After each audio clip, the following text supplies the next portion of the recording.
السلام علیکم ورحمۃ اللہ وبرکاتہ۔ الحمد للہ رب العالمین والعاقبۃ للمتقین والصلاة والسلام علی رسولہ النبی الکریم۔ عزیزان من، سیرت امہات المومنین رضی اللہ تعالی عنہن کے سلسلے کی آج 8ویں نشست ہے۔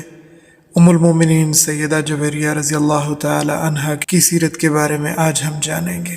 آپ رضی اللہ تعالی عنہ کا بھی پیدائشی نام برہ تھا، جسے آپ علیہ السلام نے بعد میں تبدیل فرما کر جویریہ رکھا۔ آپ رضی اللہ تعالیٰ عنہ کا سلسلہ نسب برہ بنت حارث بن ابی زرار بن حبیب بن عائد بن مالک بن جزیمہ بن سعد بن عروہ بن ربیعہ بن حارثہ بن عمر ہے۔ سیدہ جویریہ رضی اللہ تعالیٰ عنہ آپ علیہ السلام کے اعلان نبوت سے قریباً 2 سال قبل پیدا ہوئیں۔ آپ رضی اللہ تعالیٰ عنہ کا تعلق قبیلہ بنو مستلق سے ہے۔ قبیلہ بنو خزاعہ کی ایک شاخ کا نام بنو مستلق تھا، جو خزیمہ ابن سعد ابن عمر کی اولاد سے ہے، اور خزیمہ کا لقب مستلق تھا۔ سیدہ جویریہ رضی اللہ تعالی عنہ کے والد حارث بن ابی زرار اسلام لانے سے پہلے اپنے زمانے کے مشہور رہزن اور ڈاکو تھے۔ ان کو مسلمانوں سے خاص دلی عداوت تھی، اپنے قبیلے کے سردار مانے جاتے تھے، اسی لیے بنو مستلق کا پورا قبیلہ آپ کے ساتھ رہزنی اور ڈکیتی میں ساتھ دیتا تھا۔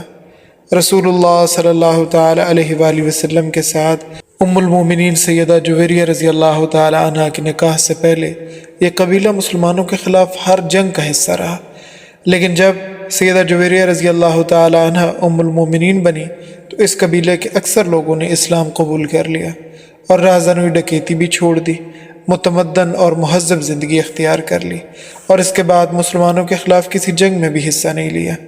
جب سیدہ جویریہ رضی اللہ تعالی عنہ بلوغت کی عمر کو پہنچی تو ان کے والدین کو ان کی شادی کی فکر لاحق ہوئی، لہٰذا صفوان بن ابی شفر بن سرح بن مالک بن جزیمہ ایک دن ان کے گھر آئے، اور صفوان اور حارث دونوں قریبی رشتہ دار بھی تھے۔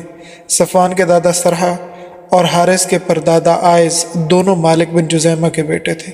صفوان بن ابی شفر نے حارث سے کہا کہ برہ یعنی سیدہ جویریہ رضی اللہ تعالی عنہ کی شادی کے بارے میں پریشان ہونے کی قطعی ضرورت نہیں ہے، کیونکہ میں خود اپنے بیٹے مسافے کے لیے آپ سے برہ کا ہاتھ مانگنے آیا ہوں۔ چنانچہ یہ شادی طے ہو گئی اور آپ رضی اللہ تعالی عنہ کا نکاح مسافے کے ساتھ ہو گیا۔ انہی دنوں سیدہ جویریہ رضی اللہ تعالی عنہ کو ایک عجیب خواب آیا۔ آپ نے خواب میں دیکھا کہ یثرب یعنی مدینہ منورہ سے چاند نکلتا ہے اور ان کی گود میں اترتا ہے۔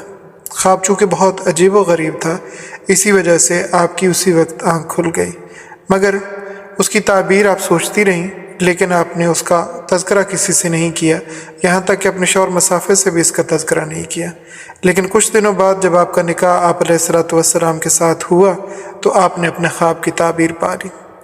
اسی دوران ایک واقعہ جو بہت اہم ہے وہ پیش آتا ہے۔ نبی کریم علیہ السلام کو اطلاع ملی کہ قبیلہ بنو مستلق کا سردار حارث بن ابی زرار اپنے قبیلے اور کچھ دیگر قبائل کے لوگوں کے ہمراہ اہل اسلام کے ساتھ جنگ کرنے کے لیے تیاریوں میں مصروف ہے۔ چنانچہ آپ علیہ السلام نے حضرت بریدہ بن حصیب اسلمی رضی اللہ تعالی عنہ کو حقیقت حال معلوم کرنے کے لیے بنو مستلق کی طرف روانہ کیا۔ انہوں نے وہاں پہنچ کر حارث بن زرار سے ملاقات کی، بات چیت کی، اور واپس آ کر رسول اللہ صلی اللہ تعالی علیہ وآلہ وسلم کو حالات سے باخبر کیا کہ واقعی بنو مستلق اور دیگر قبائل حارث بن ابی زرار کی قیادت میں مسلمانوں پر حملہ ور ہونے والے ہیں۔ چنانچہ آپ علیہ السلام نے صحابہ کرام کو جنگ کی تیاری کا حکم دے دیا، لہٰذا مورخہ 2 شعبان 5 ہجری کو بنی مستلق کی طرف روانگی ہوئی۔ اسی سفر میں امہات المومنین رضی اللہ تعالی عنہن میں سے سیدہ عائشہ رضی اللہ تعالی عنہ اور ام المومنین سیدہ ام سلمہ رضی اللہ تعالی عنہ بھی آپ علیہ السلام کے ہمراہ تھیں۔ روانہ ہوتے وقت آپ علیہ السلام نے مدینہ منورہ کے انتظامی معاملات جن لوگوں کے حوالے کیے ان کے بارے میں 3 مختلف اقوال ہیں۔ پہلا قول یہ ہے کہ حضرت زید بن حارثہ رضی اللہ تعالیٰ عنہ کے سپرد تھے، دوسرا قول ہے کہ حضرت ابو ذر رضی اللہ تعالیٰ عنہ کے سپرد تھے، اور تیسرا قول یہ ہے کہ نمیلہ بن عبداللہ لیثی رضی اللہ تعالیٰ عنہ کو تمام معاملات سونپے گئے۔ اس غزوے کے اندر آپ علیہ السلام کے ہمراہ منافقین کی بھی ایک جماعت ساتھ تھی، جو اس سے پہلے کسی غزوہ میں شریک نہیں ہوئی تھی۔ دوسری جانب حارث بن ابی ذرار نے اسلامی لشکر کی نقل و حرکت، سپاہیوں کی تعداد اور اسلحہ کی مقدار کو معلوم کرنے کے لیے ایک جاسوس روانہ کیا۔ یہ جاسوسی کرتے ہوئے پکڑا گیا اور مسلمانوں نے اسے سزا کے طور پر قتل کر دیا۔ حارث بن ابی ذرار اور اس کے قبیلے کے لوگوں کو جب یہ اطلاع ملی کہ لشکر اسلام اپنے رسول صلی اللہ تعالیٰ علیہ وآلہ وسلم کی قیادت میں بنو مستلق کی طرف روانہ ہو چکا، اور مزید یہ کہ انہیں اپنے جاسوس کے قتل کیے جانے کا جب علم ہوا تو وہ سخت خوف زدہ ہوئے۔ بنو مستلق کے علاوہ جو دیگر قبائل اور دیگر لوگ ان کے ساتھ تھے وہ سب خوف کے مارے واپس ہو لیے۔ ادھر لشکر اسلام رسول اللہ صلی اللہ تعالیٰ علیہ وآلہ وسلم کی قیادت میں مقام قدید پر پہنچ گیا۔ حارث بن ابی ذرار نے یہ صورتحال دیکھی تو آمادہ جنگ ہوا۔ رسول اللہ صلی اللہ تعالیٰ علیہ وآلہ وسلم نے صحابہ کرام کی صف بندی فرمائی۔ اسلامی لشکر کا جھنڈا حضرت ابوبکر صدیق رضی اللہ تعالیٰ عنہ کو دیا گیا، اور خاص انصار کا جھنڈا حضرت سعد بن عبادہ انصاری رضی اللہ تعالیٰ عنہ کے ہاتھ میں تھا۔ یہ جنگ کچھ دیر ہی جاری رہی، دونوں طرف سے تیروں کا تبادلہ ہوا۔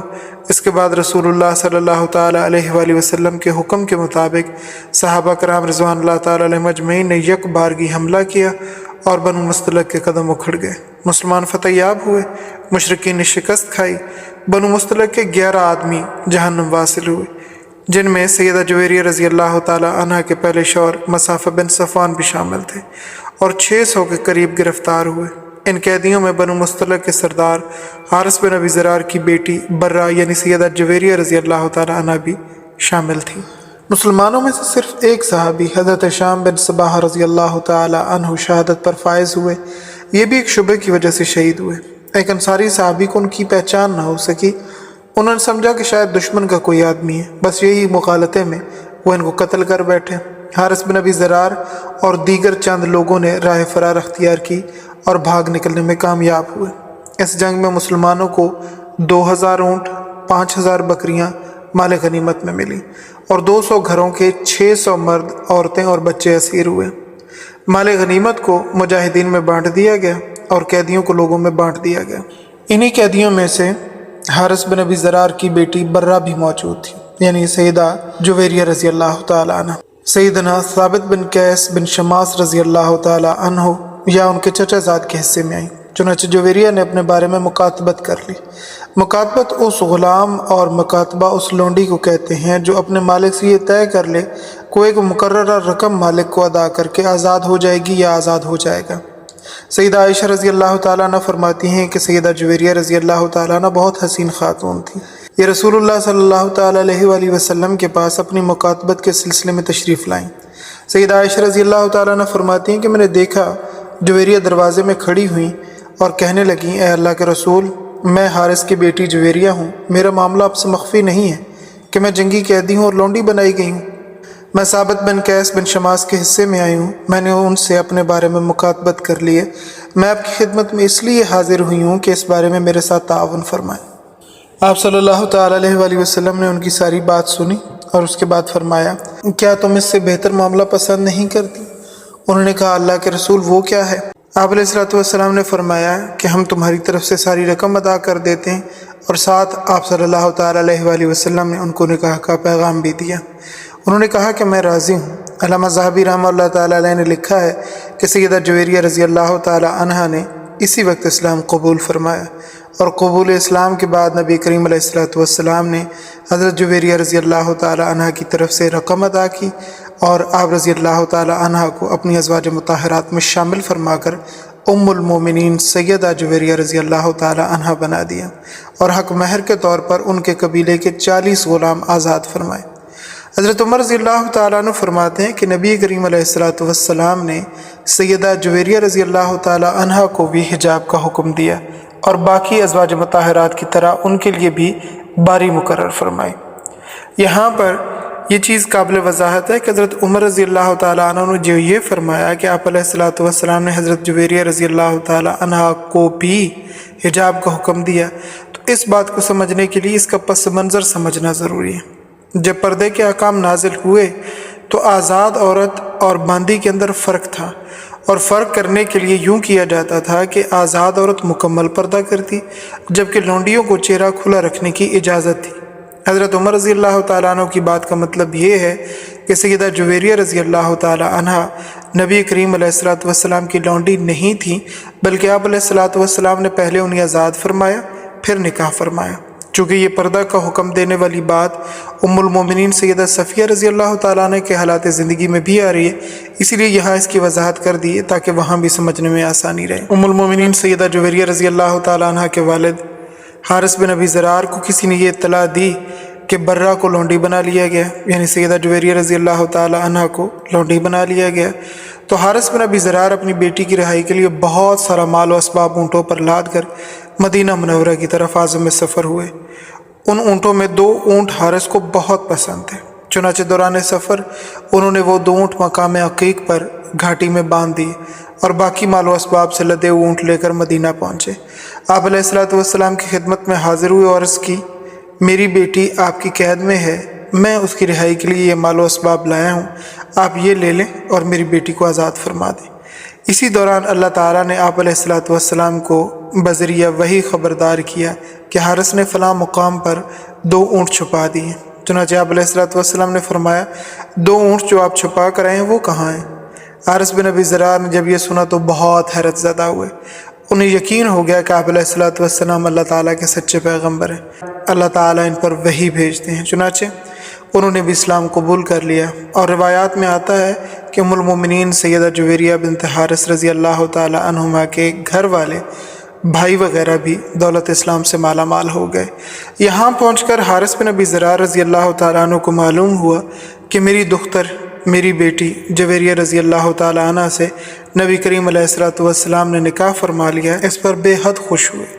سیدہ عائشہ رضی اللہ تعالیٰ عنہ بیان کرتی ہیں کہ جب صحابہ کرام کو معلوم ہوا کہ رسول اللہ صلی اللہ تعالیٰ علیہ وآلہ وسلم نے سیدہ جویریہ رضی اللہ تعالیٰ عنہ سے شادی فرما لی ہے، تو انہوں نے بنو مستلق کے قیدیوں کو اس لیے آزاد کر دیا کہ یہ قبیلہ رسول اللہ صلی اللہ تعالیٰ علیہ وآلہ وسلم کا سسرالی رشتہ دار بن گیا، لہٰذا ان کو مزید غلام نہیں رکھنا۔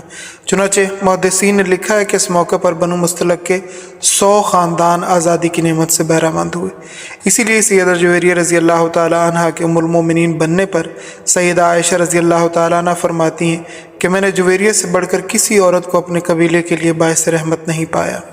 یعنی ادھر آپ رضی اللہ تعالیٰ عنہ کا نکاح رسول اللہ صلی اللہ تعالیٰ علیہ وآلہ وسلم کے ساتھ ہوا، ادھر صحابہ کرام رضوان اللہ تعالیٰ علیہم اجمعین نے آپ کے قبیلے کے 100 خاندان کے لوگوں کو غلامی سے آزاد کر دیا۔ سیدہ جویریہ رضی اللہ تعالیٰ عنہ کے لیے دیگر امہات المومنین کے حجروں کے متصل مسجد نبوی کے قریب ایک حجرہ تعمیر کرایا گیا۔